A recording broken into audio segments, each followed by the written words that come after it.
চলুন বন্ধুরা, আজকে আমি আপনাদেরকে পাতাকপি ভাজি শেখাবো। রান্নাটা যদি ভালো লাগে অবশ্যই ট্রাই করে দেখতে পারেন। আমার আশা যে রান্নাটা অবশ্যই ভালো হবে ইনশাআল্লাহ। তো প্রথমে পাতাকপিটা কেটে নিচ্ছি।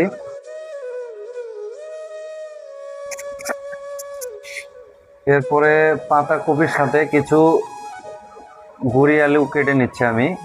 দেখেন, দেশি গুঁড়ি আলু, অনেক মজা হবে আশা করি ভাজিটা। একটু ঝাল ঝাল যেন হয়,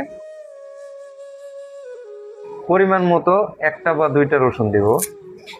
এখন চলুন কিচেন রুমে যাই। কেউ রাগ করবেন না আমার কথায়, যে মনে হয় আমাদেরকে কাজ শেখাচ্ছে, এটা বড় কথা না।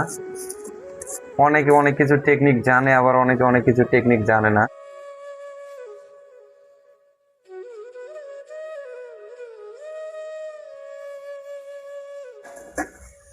পরিমাণ মতো তেল দিয়ে দিলাম, একটু আমি তেল বেশি দেই, কারণ আমি একটু তেল বেশি খেতে ভালোবাসি। আপনাদের যার যেরকম লাগে এই পরিমাণ দিয়ে দিয়ে নেবেন। মানে যখন ভাজা হওয়ার পর্যায়ে যাবে তখন আমি একটুখানি পাঁচফোড়ন দিব। এই যে আমি এই পরিমাণ পাঁচফোড়ন দিয়ে নিলাম, একটু কাঁচা জিরা দিয়ে নিলাম। বাঁধাকপিটা কালারফুল হওয়ার জন্য আমি এই পেঁয়াজ মরিচে সামান্য পরিমাণ একটু আগে হলুদ দিয়ে নিলাম, আর বাকি হলুদটা পরে দেব। দেখেন কি সুন্দর কালার। এরপরে আমরা বাঁধাকপিটা দিয়ে দিব। যেহেতু আমার এই জিনিসটা আমি সুস্বাদুতে নিয়ে আসবো, পরিমাণ মতো লবণ দিয়ে দিচ্ছি। এরপরে আমরা একটু হলুদ দেব। এই যে আবার একটু পরিমাণ হলুদ দিচ্ছি।